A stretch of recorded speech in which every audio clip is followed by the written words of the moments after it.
Welcome to Windows on the World, and tonight we're going to look into the history of a small area of London, and before we do that we're going to go into the background of what the whole show's about. Now, several years ago I went down to a small area of London which is called Smithfield, used to be called Smoothfield. We did quite a lot of filming down there. I've done a lot of research on the area, and that's what this show is about tonight. I've been working on a film for the last 18 months called The Heretics of Smithfield, and what that is all about will become apparent during the show. So what we're going to start off with is the background. Over the past few years, our research has led into some very occult areas, occult meaning hidden. In fact, most of the knowledge we have uncovered has been hidden, but sometimes in plain sight. And we've covered this in many shows. We've even covered this small area of Smithfield in several videos you can find on YouTube. And it's a fascinating area. And the fascination with it will become apparent as we go on with tonight's show. So the controlling of the historical narrative is the most important thing, along with divide and rule. We were talking about this last week, how to keep people in line. The rule of law and the enactment of statute is known, but the ecclesiastical courts have also played their part. Now, this is very interesting because that ties in to a lot of what we're going to be talking about tonight. And I just want to welcome people in chat. Unique Lee's in, a few of the other people are in. That's great. Greetings from an underground bunker somewhere near Hertfordshire. I think we might know who that is. I mean, as I said last week, we have a select few members of our chat. Anyone can sign in, but most people choose not to, which is fine because I understand that it can be a little bit distracting. But good evening, everybody in chat. Yeah, now, when studying the laws enacted over centuries, it is clear that they've gradually been used to take away inalienable rights and replace them with hundreds of statutes which exert more and more state control for power and profit whilst ruling by fear as a distraction issue. Now, this is the sort of thing we cover all the time, but in the history of England, or indeed Britain, you will find that the creation of statutes increased massively until we reached the zenith of it all in the 1800s. But it was the periods before then where the most important rights of property and land were basically taken away from us. The biggest changes came with the poor laws and the land grabs in the 1600s. Now, the problem-reaction solution of the Hegelian dialectic, we covered that in our last show, is never far from the root of a story. The intended outcome's planned and the problem, then the manufactured outcry from the public gives them what they want. More restrictions and rights taken away for the sake of the state protection from a bogeyman. This was actually the foundation of last week's show and where all this Hegelian dialectic came from. So, like, ruling by fear has been an essential part of mind control in the population, and it's absolutely central to what we're going to be talking about tonight.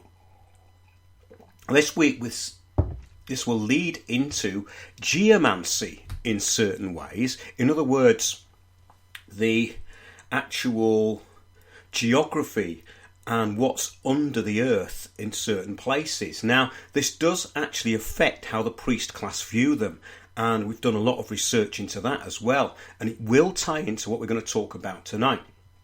So, yeah, geomancy, ritual sacrifice, and geographical importance of certain chosen places. So, geomancy is the art of placing or arranging buildings or other sites auspiciously. This is the kind of standard definition of it. It's actually about locating an area by dowsing. It can also be that. So, it's actually tied in to what's beneath the earth, and this can be just fault lines, it can be the amount of crystal there, it can be about the amount of metal, it can be the composition of the soil. So it's basically an overall term, really. It sounds a bit vague, but in the minds of those executing their plans, it is the construct of their own universe, writ small and large, you know, the as above so below kind of philosophy of magic. It has a lot to do with this. Now, the energetic frequencies of certain places can become tangible to those able to tune in, and we've covered the experiments into parapsychology which tie into this. We've done several shows on this, and the thing that I want to avoid in this particular show is to get new agey and vague, but I think it's important that we have this as a background, really. So particular areas have always been chosen by the priest class for the building of churches, temples or places of importance. The effect of geological faults and crystal and metallic content does play a part in the activity within and also without the earth. So places were and still are doused for their telluric energy. Now, telluric energy is a small electric current which is in the earth, and it ties into a thing called the Hartmann-Curry grid, and also ties in loosely to ley lines, although they are not as measurable as the Hartmann-Curry grid. They have to be doused, and there is a lot of speculative assertion around ley lines.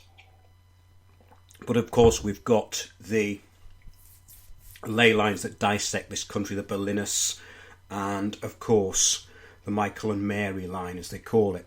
But these were really kind of recent assumptions as to how this telluric energy flows. So certain places, for instance, such as Glastonbury, were subjects of myths and legends like that of the medieval monks, who basically put out their King Arthur stories to actually put the place on the map when they were short of money. And it appears to have been instigated by the Knights Templar originally, the King Arthur story. It's very interesting, this. See our show King Arthur and the Templars. So decoys and distraction are part of the art of magic. In fact, if you go into stage magic, they are the actual art of the so-called magic. So the distraction and concealment and misdirection are extremely important when you are dealing with the public, because the priest class do this all the time. Everything is misdirection, especially now. Again, another issue that we cover all the time. So in a practical way, let's put this. Actually, I wanted to go into something because recently one such site has just been rediscovered by researchers who are also listeners to the show. Now, this place is marked by the church with a statue which is in an energetic portal, which causes like this tangible change around it, but it does not attract the public, even though it's accessible to them. Now, the reason I'm bringing that up is because a lot of these so-called sacred places, I sincerely believe now, are decoys. They're there to attract the public away from something else. This is slightly beyond what we're going to be talking about, but it does tie in. So I need to go over now what and why this is. Basically, the practical side of this that's measured. So in a practical way, churches or temples are usually places of stillness and reflection, as they most often than not, they sort of resonate between 8 to 13 hertz. It's just under 8 hertz, which is the actual Schumann resonance of the earth. Now, this resonated with what has been called this Schumann resonance. From the early 1950s, it was known as Schumann resonance because it was measured. However, it's as old as the Earth itself and related directly to the Earth's electromagnetic pulse. Now, the field has been protecting all living things with this natural frequency pulsation of 7.83 hertz. You can think of this as the Earth's heartbeat. This is a sort of analogy. Now, the unified vibration of the energetic field created by the Earth itself is what we're talking about here. So whether by coincidence or not, the frequency of 7.83 hertz also happens to be a very powerful frequency used with brainwave entrainment, as it's associated with low levels of alpha and the upper range of theta brainwave states. Right? Now, this frequency has also been associated with high levels of hypnotizability, suggestibility, more importantly, meditation states, and increased growth hormone in humans. In other words, these states actually unify the brain in some way, rather than distract or destroy it, which is what fear does. Fear, anxiety, destroy the brain. This kind of brainwave, these frequencies actually unify the brain and make it into a whole, which is how you get this expansive view of things, which is very important to the priest class. Now, you're probably thinking, what's this got to do with heresy? Well, in actual fact, it's to do with the whole bigger picture of what this place is about, because I've spent years doing in-depth study of the history of this place, and it's 1,000 years of history which are absolutely fascinating. Probably the most fascinating area in London geographically. It's a very small area, but let's carry on first with alpha, beta, theta and delta waves. So we start with delta, which is 0.5 to 4 hertz. So it's 0.5 to 4 hertz, and it's a sort of deep sleep wave pattern. The delta frequency is the slowest of the frequencies and is experienced in deep dreamless sleep and deep transcendental meditation. Now, this is a very important state because it's the state where we can get into experiences such as the out-of-body experience and absolute connected consciousness. So then we get theta waves, which are 4 to 7.5 hertz. Light meditation, again, still sleeping wave. The theta brain waves, they're present during deep meditation and light sleep, including actually REM sleep as well. Now, the alpha state is 7.5 to 14 hertz. Deep relaxation wave. Alpha brain waves are present in sort of deep relaxation, usually when the eyes are closed and you're slipping into a daydream or light meditation. Now, there's a huge difference between daydream imagery and this deep state of consciousness. They are not the same thing at all. Beta waves, 14 to 40 hertz. That's waking consciousness and reasoning. This is what we pushed into all the time. The left brain activity. Beta brain waves are associated with normal waking consciousness and a heightened state of alertness. So you need to be able to slip in and out of these states. And part of becoming the priest class is to be able to do this at will. So that's a little bit of exposition there, because I think it's kind of, some people may not see how this ties in, but I can't really go into what I'm actually going into without talking about that. Now, the Schumann resonance has been speeding up since the 1980s, and the Earth's magnetism has been falling away, which accounts for a feeling of time speeding up and the linear activity of life becoming like one continuum. People are always saying this. There's no kind of delineation between days and time. Everything seems to be a continuum now. And I don't think it's just the people I know are getting older. Lots of people say this of all different age groups. And some people say, yes, but it's the speed of life, it's the amount of information. I don't think it is. I think it's more to do with this Schumann resonance. Now, this is a big deal because in 2014, it was considered anomalous for the frequency to have risen from its usual 7.3 frequency to somewhere in the 15 to 25 hertz levels. That's a huge difference, absolutely huge, and it's going to have a very big impact on the way that we think.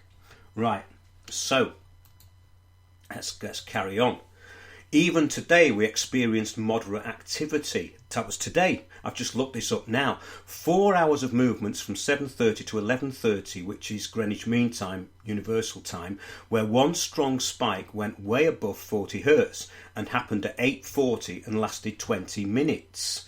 So this is all quite interesting. So in other words, these resonances are known about and can be interrupted and played around with. Now, so having said that, we're going to look at why certain places are known for certain activities for good and bad reasons. Why do some areas have a negative effect and some are positive? Now, this is outlined in the reasons given so far in some kind of ways, but what happens in a place can also affect its energetic field. A simplistic example is when something negative happens and it kills the previous atmosphere. Everyone's kind of experienced that. I mean, that's a really easy thing. Like, yeah, there's a party going on, then someone has a massive argument or starts a fight or something. The whole atmosphere just completely gets killed by it, and it takes quite a long time for the thing to recover. Now, but what when negative and fear-driven energy habitually inhabit an area? So what happens when this negative and fear-driven energy is locked into an area habitually by repetition? This is where I'm going to with it. Why are certain locations used for sacrifice of both animals and humans? Now, whether these are areas of pagan sacrifice, such as the altar at Beersheba and temples to Baal and Moloch, these places were chosen. It may have been for their ease of access, but whatever happens directly affects the energetic field of an area. The etheric field is everywhere, the unified field. So the belief that certain actions can affect the field is the basis of magic. Changing the field for a purpose which directly opposes nature and natural law. So in other words, the hijacking of these energetic fields is magic or black magic, changing the field for a purpose which directly opposes nature and natural law rather than goes with it. So the energetic unified field or ether can also be defended against intrusion, and these principles, along with knowledge of out-of-body experiences in training the priest class, so in my research, have been of the utmost importance. I'm not talking here about the sort of common clergy who are in effect just repeaters and to a greater extent useful idiots of ideological subversion. That's what you could say about the present so-called priests that are appointed. You only have to look at the Archbishop of Canterbury to see what a useful idiot he is for subversion. Now, the whole system of control works around this awareness and the control and shutting down of energetic fields by those with an ulterior motive of control. And it can have consequences which can last or are injected into the ether for a certain purpose at a certain time. Now, this goes into the personal intrusion of psychic attack and entities which also inhabit particular areas for particular reasons. So certain areas, whether by their own energetic qualities or the shutting down and or sort of changing the energy field, is even more important than rules and regulations in creating a control grid which the unsuspecting are not aware of. Now that's where I'm going with it all. So in other words, this stuff can even usurp what's going on around us and actually feed off it. So having studied areas all over the world and looking into sort of the most historically important places, our recent studies, or my recent studies and people I've worked with, focused on this small area just outside of London's old city walls and a short walk from Newgate Prison, which is now the Old Bailey.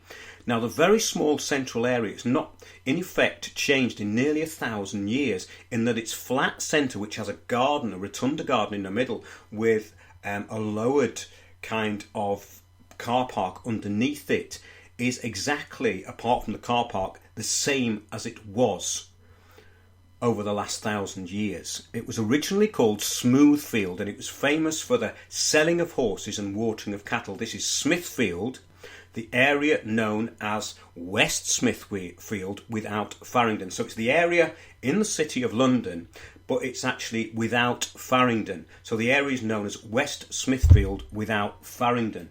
Now, I hope this is kind of now starting to make some sense. I had to go into that background because it will tie into this series as we go along. Now, there's going to be many shows on this, and I'm working towards a documentary. We've made the trailer. It's called The Heretics of Smithfield, and I'm going to be featuring the background to what this is all about, the historical background, which I've done extensive research into, and I've been to places like the Metropolitan Archive and the British Library, gaining a lot of insight and knowledge.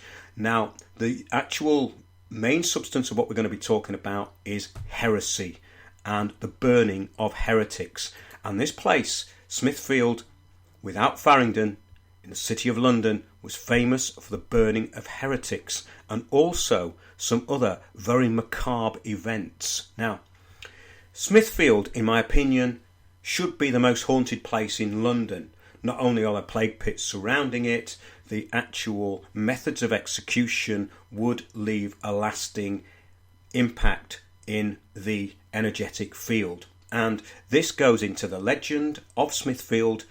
After 1 o'clock in the morning, you are meant to be able to, on some occasions, if the wind's blowing in the right direction, I suppose, smell or actually imbibe this burning of stakes, burning of wood, and it's a well-known legend around those parts. What I can say is about the area is it's incredibly eerie at night, even though it's in an incredibly busy area. Certain parts of the City of London do become extremely quiet at night. Areas around St Bartholomew's Church, we're going to get to that as the show goes on. So the area is known for its meat market, which is still there. Smithfield Meat Market is still there, but no longer, though, do we have slaughtering of cattle.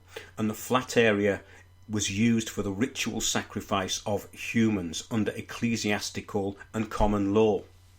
So it was all done also with the financial help of the City of London, which is probably why the City of London are quite reticent to give away a lot of the details of the court records, which I do now have through research. I do have the court records of the examinations of people who were charged with heresy. Now, in creating this huge spectacles by burning alive those who questioned a third-party interloper known as the Roman Church and also the state, this is what happened there. We're going to get into the reasons for that. So I want to do this fairly methodically, otherwise it gets a bit too much. Now, the executions which took place in this small area included hangings, boilings, burnings, and being hung, drawn, and quartered. Now, there are a few places so important in London's history, and there are few places which are actually as forgotten as this area. It is not actually exploited in any real way, mainly because of the complicity of the City of London in the burning of heretics and their financing of these events which attracted thousands of people.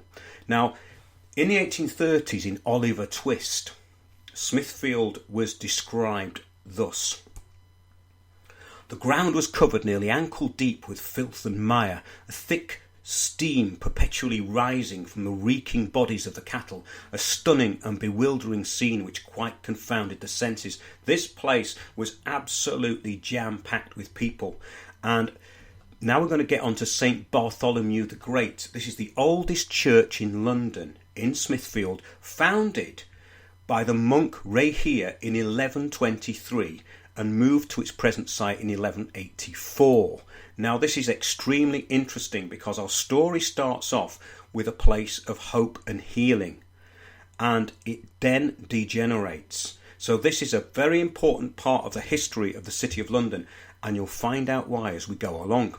Now, Rahia was laid to rest in 1144 at the Priory Church of St Bartholomew the Great. He's there to the left of the altar. As you go into the church, if you look where the altar is, his tomb is on the left.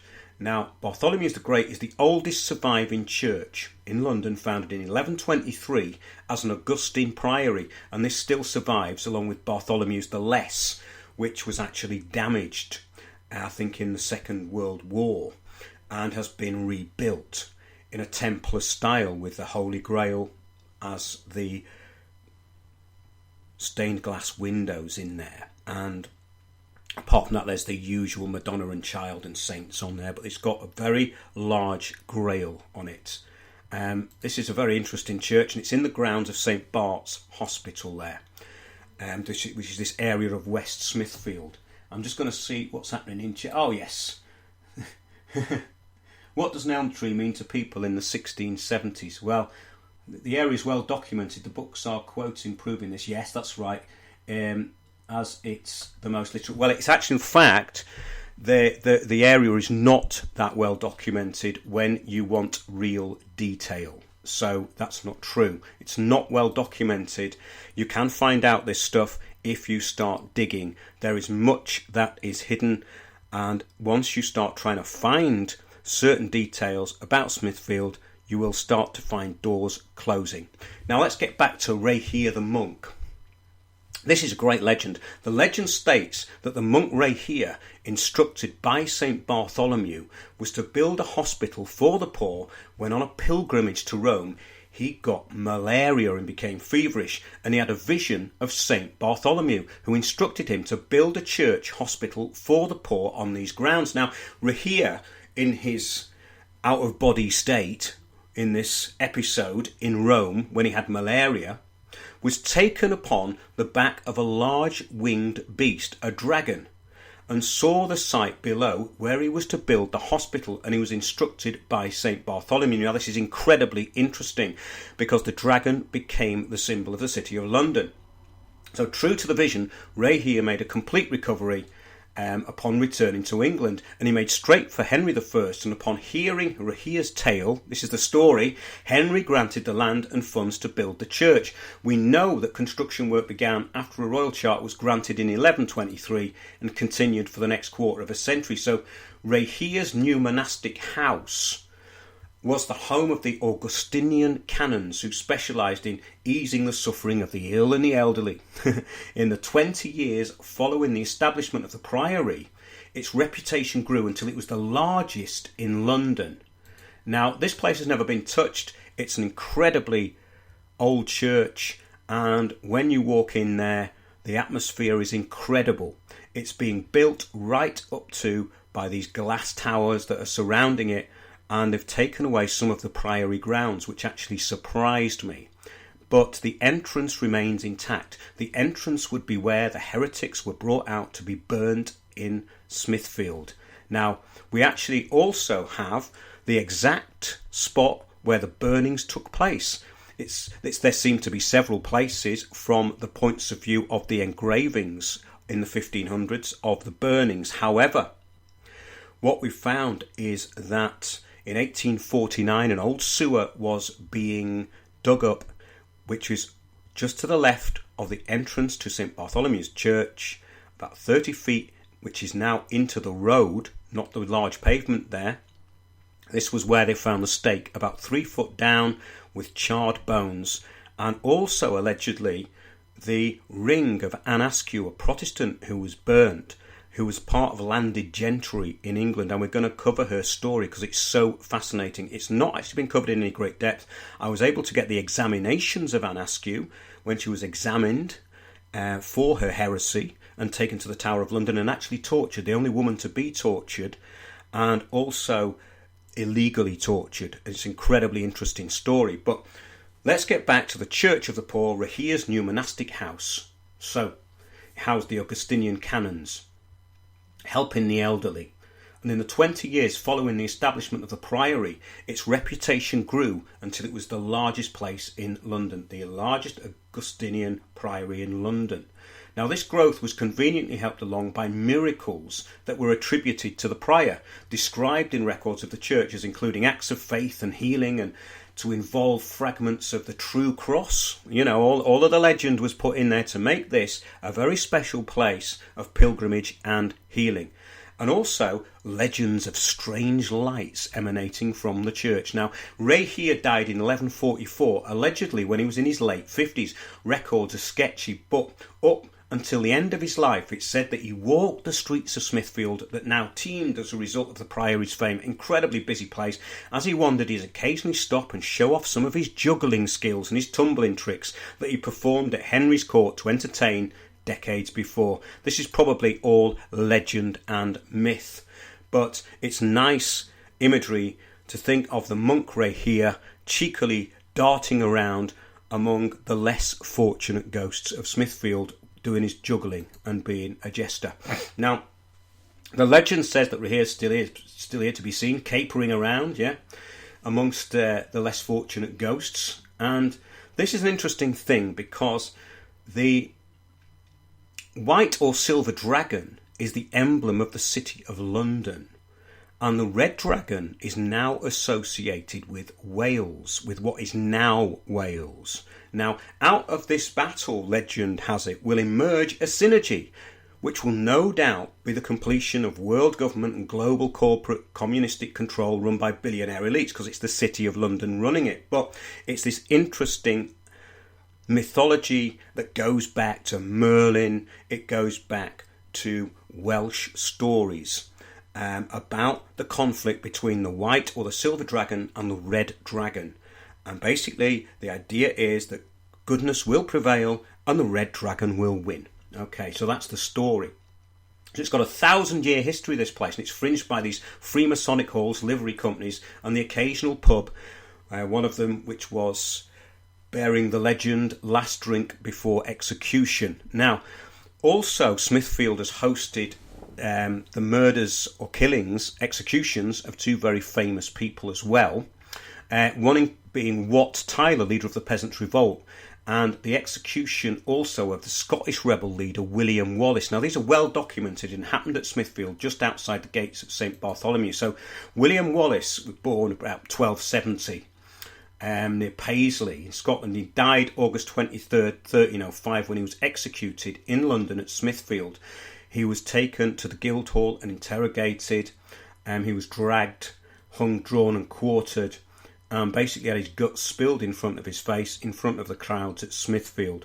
So he was one of Scotland's greatest national heroes, leader of the Scottish resistance forces during the first years of the struggle to free Scotland from English rule. So for just over 400 years, the Priory of St Bartholomew provided a centre of healing and safety in the midst of Smithfield. And it's this little oasis of calm which makes it so fascinating, makes the whole area so fascinating, because even within St Bartholomew the Great, murders happened. Indeed, Wat Tyler ran into the church after allegedly lunging at the Lord Mayor, and this all seemed to be a setup to get him to be killed in front of his followers.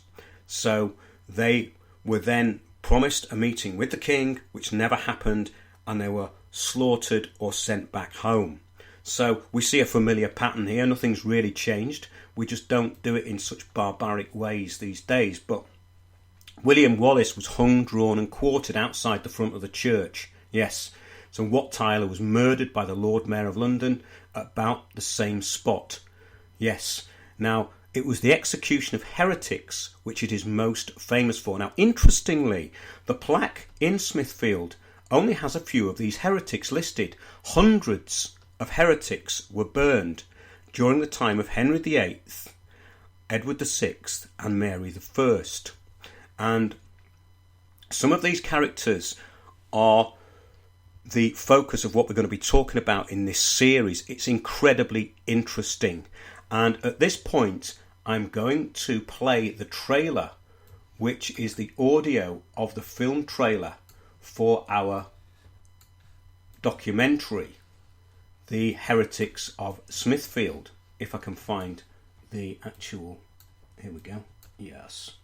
I can find the actual studio here. So, yes, this is an introduction to The Heretics of Smithfield.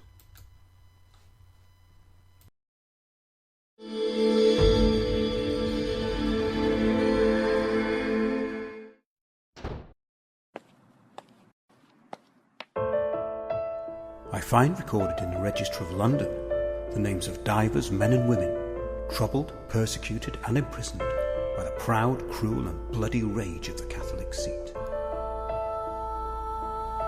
Catholics and others too were not immune to the fires of Smithfield. The City Corporation has approved the building of a substantial stage in Smithfield for the King's councillors, Lord Mayor and Aldermen to sit at the execution of the condemned heretics, whom shall be burned at the costs of this city. There is one universal church of the faithful, outside of which there is absolutely no salvation.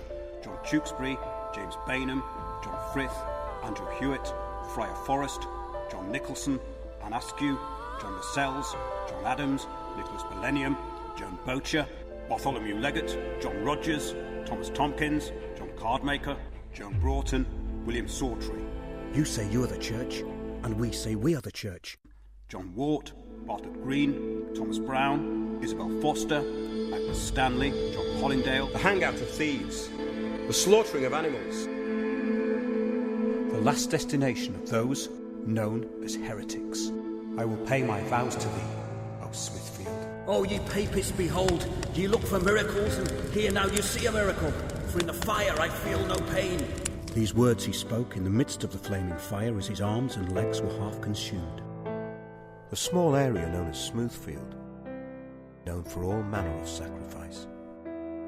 The slaughter peaked during the reign of Henry VIII and Bloody Mary I.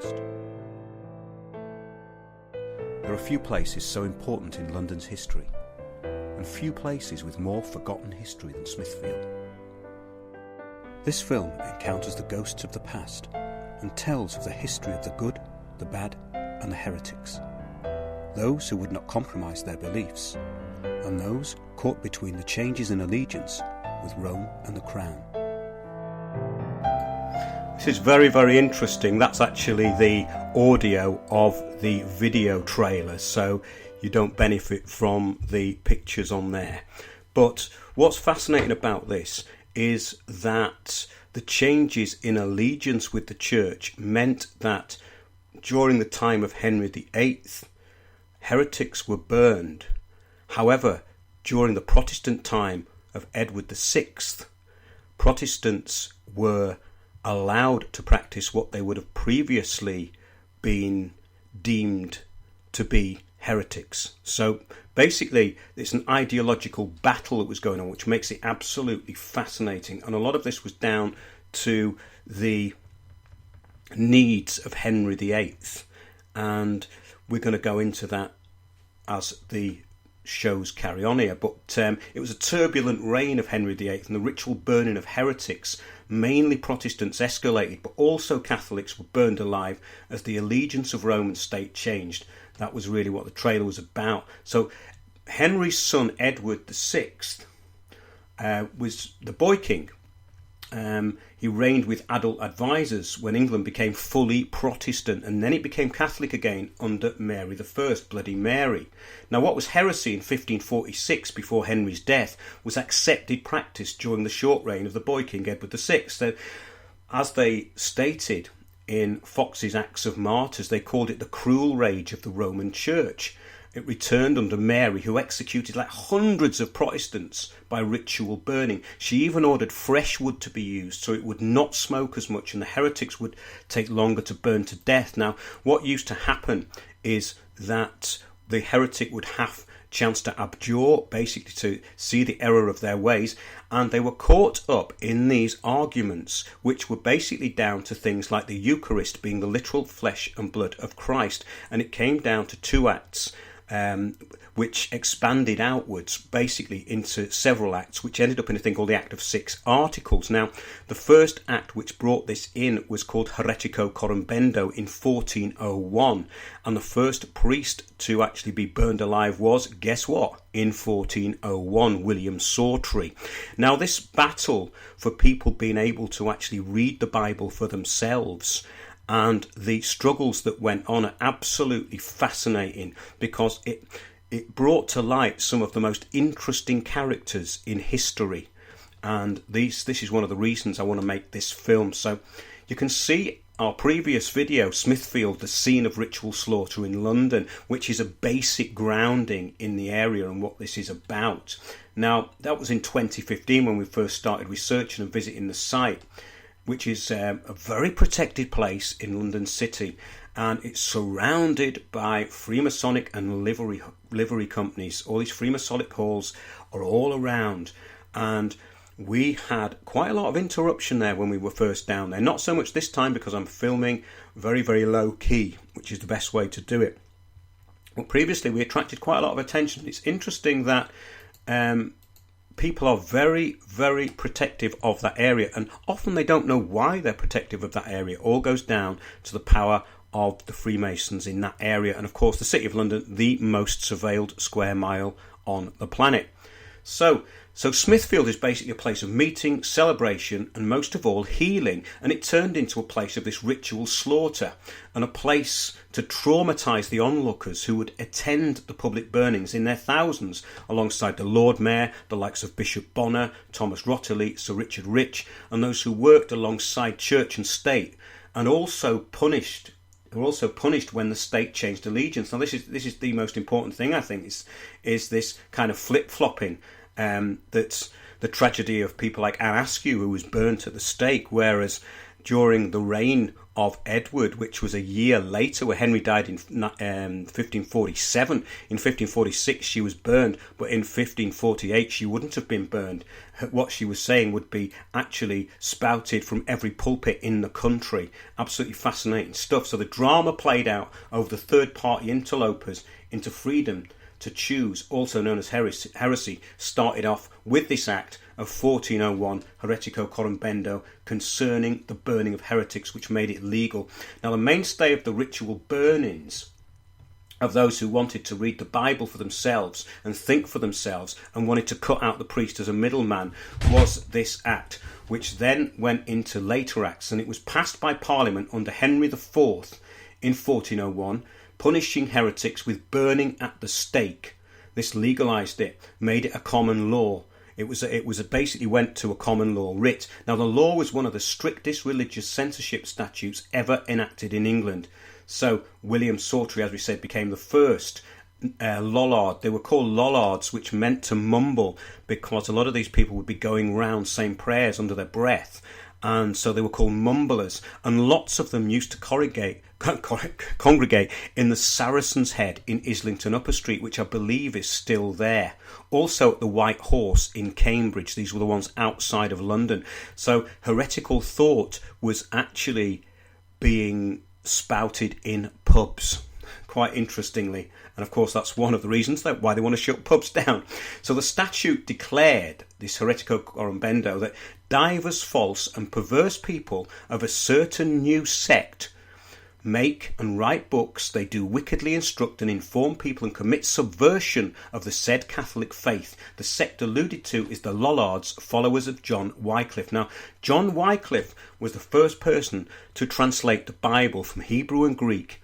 And remember, it was read in Latin, but he got the originals, translations, and worked from that. Now, through Wycliffe and William Tyndale later on, we get what was later known as the St. James Bible. So ironically, the Bible that we have in the church today was the work of these two men who were both declared to be heretics.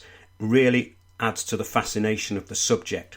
So John Wycliffe died in 1384, and he claimed that the Bible should be available in English, not Latin, that the leader of the Catholic Church, the Pope, did not have more authority than the Bible, that the Church should not sell indulgences or forgivenesses for sin, and that in the communion, the bread and wine did not literally turn into Christ's body and blood, which was central to heresy. And there was very, very clever arguments around this subject, which all heretics were running circles around their interrogators in these ecclesiastical courts. It became a very cat and mouse type battle. In fact, in the examinations of Anne Askew, she refers to it being a cat and mouse type battle. The thing is that these ecclesiastical priests and prosecutors were actually seeing things in a slightly different way from the heretics. The heretics just thought it was a simple thing. We want to do our own thing. We don't want a middleman. And the communion is not the literal flesh and blood of Christ. It does not transmute at all. It remains bread and wine. And this was why people were burnt to death. Now, Wycliffe's followers, the Lollards, they were persecuted. And the heresy acts after Heretico Corrumbendo were in 1414 and 1382. But the translations of the Bible continued with William Tyndale, who lived 1494 to 1536.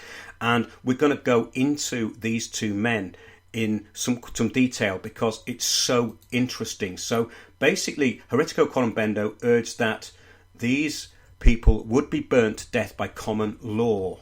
So we also had the Act of Supremacy in 1558, which was repealed. It repealed these statutes. But what we also have is the Statute of 6 Articles, which was extremely important, and it should be read in close connection with the Acts of Heresy.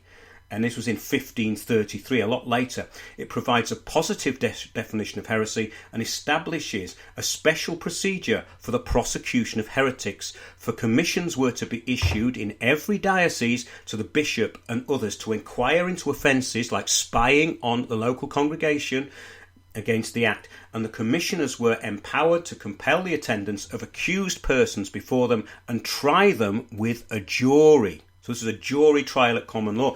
Now the effect of these two acts taken together was to make heresy in great measure a secular offence and to mitigate the severity of the older laws against it. Okay, so the act is formally entitled, and get this is the most important thing, the act was known as an act abolishing diversity in opinions. Now, is that not ironic in the current climate where we see real diversity abolished in favour of non-diversity, monoculture, which parades itself as diversity?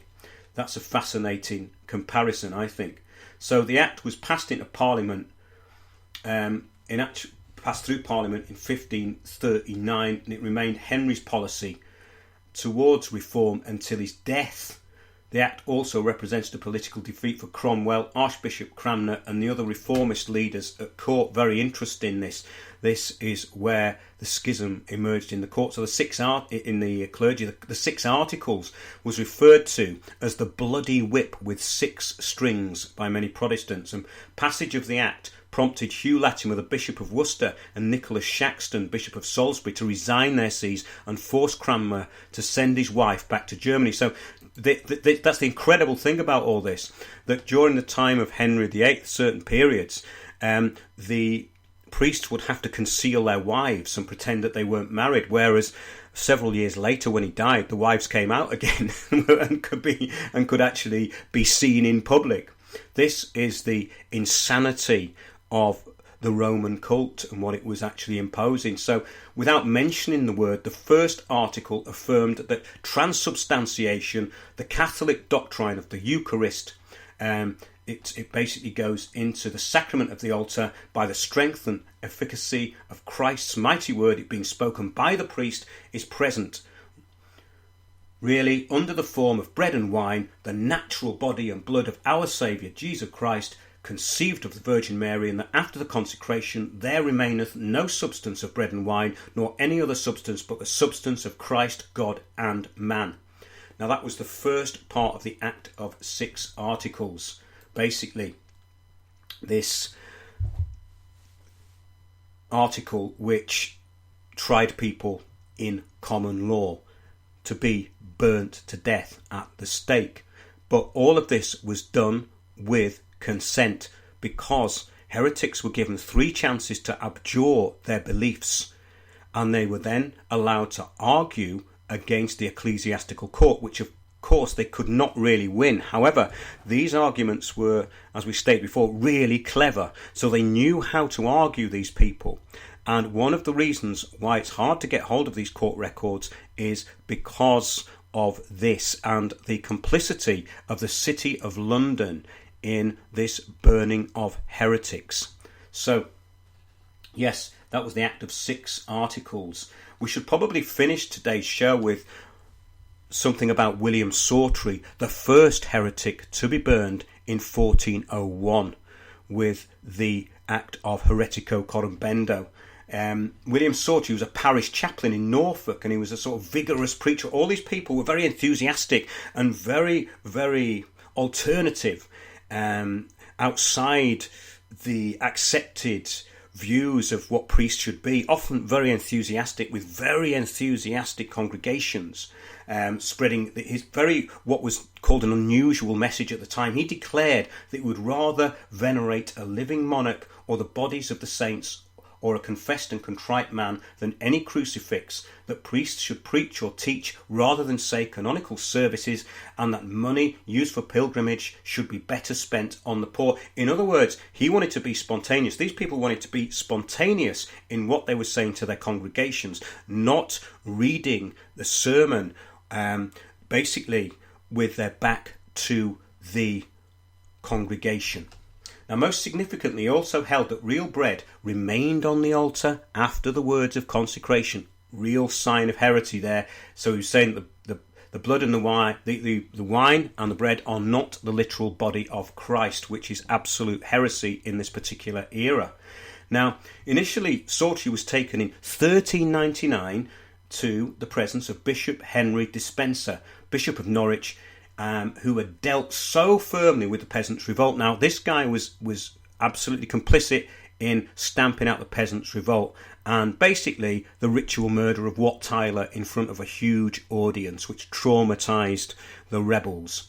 He started off defiantly, but a few weeks later he was persuaded, was Sawtre, to abandon his beliefs, and he abjured them publicly at Lynn, Norfolk, swearing never again to preach or hold them. He then moved to London, and despite his promise, and this is true with a lot of these people, they were tried for heresy. Some of them did abjure, went back to their sort of mind-controlled script, but they couldn't stick to it. They had a conscience that couldn't be contained, and this is what's so fascinating, that these people actually, in the end, actively went to the stake with their heads held high, actually thinking they were being martyred. So in other words, the whole process of the traumatization of the population through the burning of heretics actually had the opposite effect. It created martyrs, which was a nightmare for the Catholic Church.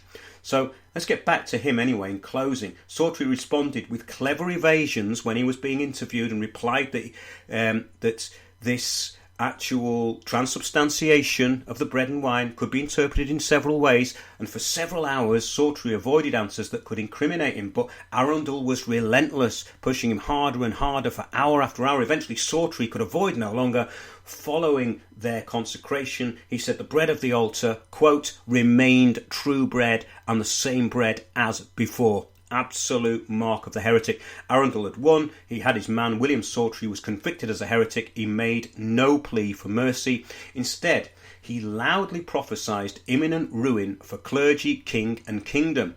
On the 26th of February 1401, he was ceremonially stripped of his priestly orders before a large congregation at St. Paul's. Now, this involved being struck in the chest by the priest's staff and knocked symbolically down the steps and being defrocked.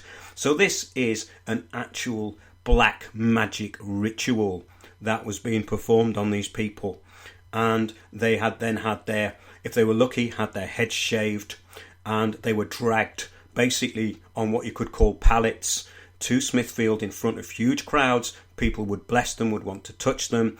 Bloody Mary was absolutely furious about this, about the way that they were being turned into martyrs, and she made the executions even more cruel. Whereas previously, a lot of these heretics were strangled before they were burnt to death. Well, they were barely conscious. A lot of them came back to life, though, and there were different types of burnings.